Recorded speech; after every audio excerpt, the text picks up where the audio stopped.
If you've been a subscriber for some time, you may have seen my analyzed reviews in the past for films like Enemy, Prometheus, or Only God Forgives. While planning this discussion, I decided that style was perfect for this video. So please sit back, relax, and enjoy the problem with horror movies today. I was inspired to make this video for a few reasons.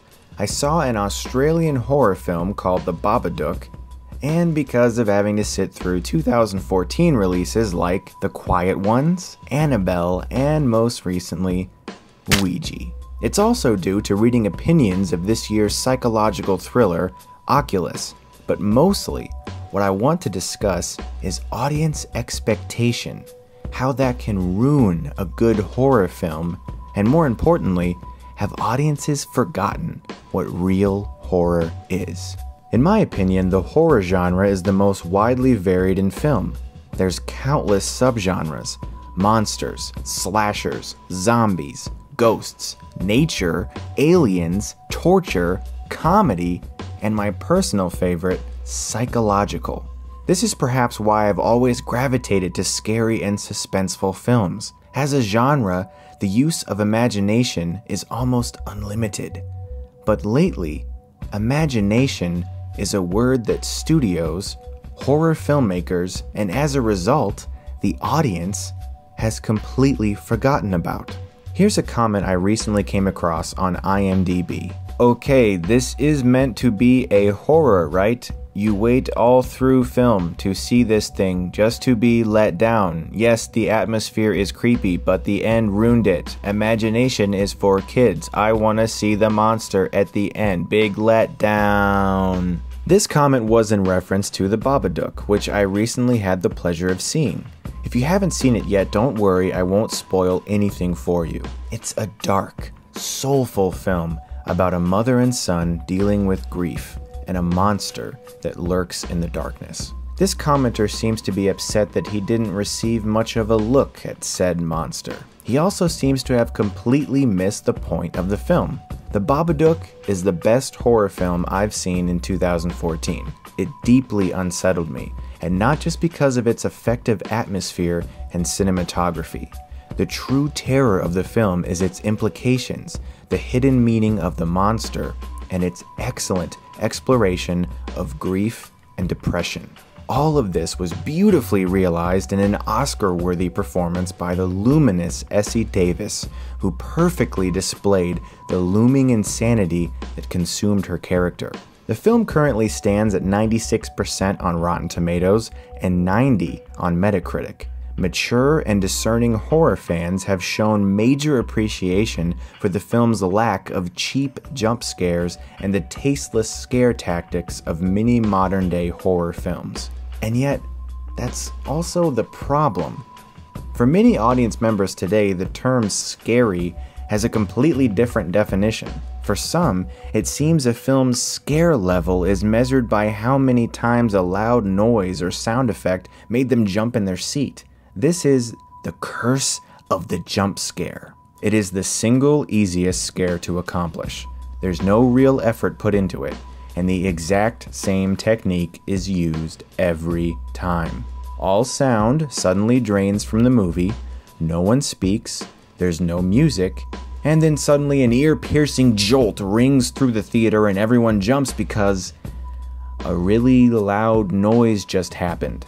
Often it's revealed to be one of the main character's friends, or some other type of false scare. Please observe this scene from the original and highly effective horror film, Halloween.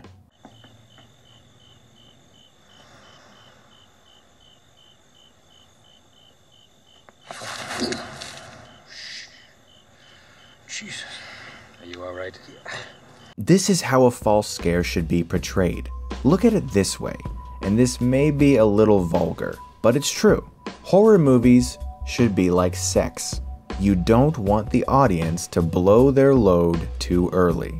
Now bear with me on this one. If your audience begins to associate everything frightening in the film with loud noises and sound effects, then your film will build to nothing. The climax of the movie won't be effective in the least, because the audience has already had all the tension released too early by countless jump scares, making what's actually supposed to be frightening near the end tiresome.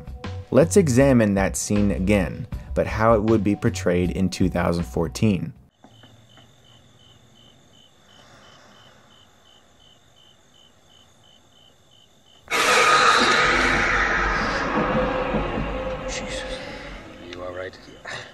With this absurd noise, all tension has deflated from the film, and the music has now told us that the sheriff is the one to fear, not Michael Myers. The jump scare is the cheapest tactic used in horror films today, and the most frightening thing is, its rampant use has caused many audience members to forget what true horror is. Another deciding factor is marketing and audience expectation. A primary example I often reference is The Village, a film by frequently maligned director M. Night Shyamalan. Many view this as the film where Shyamalan began to lose his talent. But did he? Or did our expectations for the film we wanted to see let us down? The problem was the marketing, something Shyamalan has since regretted approving. The trailers made the movie out to be a creature feature, when in reality it was a period piece romance. I remember being vastly disappointed with the twist ending because my friends and I had spent months excitedly trying to figure out what the creatures would look like, only to discover the film was actually a love story in hiding. Years later, the film has since become more respected, especially for Roger Deakins' gorgeous cinematography. Unfortunately, since most horror directors have zero clout in the industry, they rarely have a say in what goes into their trailers, so most good horror films are mismarketed to try and appeal to a mass audience mentality. For that reason, the trailer for The Babadook is marketed as a creature feature. The trailer has over 1 million views on YouTube. That's over 1 million people expecting a monster movie who will leave the theater disappointed that they just watched a challenging and mature psychological thriller because all they wanted to see was a monster. Let's talk about Oculus, which is currently my second favorite horror film of the year behind The Babadook. I've seen it twice now, and upon the second viewing, was even more impressed with the seamless, non-linear storytelling than I was the first time. It's a film about an evil mirror, and its reign of terror on a helpless family told across many years. I'll never forget my experience at the screening. When the credits ended, I was literally the only person praising it. Everyone was saying the exact same thing to me. "Really, Chris? You liked it? Why? It wasn't even scary." I fear this is because of something I'll reiterate. Audiences have forgotten what real horror is. Did I jump in my seat when I watched Oculus? No, not that I recall. Isn't that great? The writer-director Mike Flanagan cleverly uses the story of two children witnessing their parents slowly go insane, their father chaining their mother to a wall as she rips out her own teeth, the eventual repressed memories of adulthood, and the looming terror of mental illness. These things are scary. In fact, they're terrifying. And yet, movies like Annabelle, a shameless cash grab to leech off one of the better horror films in recent memory, and Ouija, a movie about a fucking board game, continue to top the box office. Let's talk about James Wan, the director of Insidious, The Conjuring. Clearly, the man understands the genre, but you might be thinking, Chris, you're being hypocritical. Both of those films were littered with loud sound effects and jump scares. Yes, they were, but they weren't false.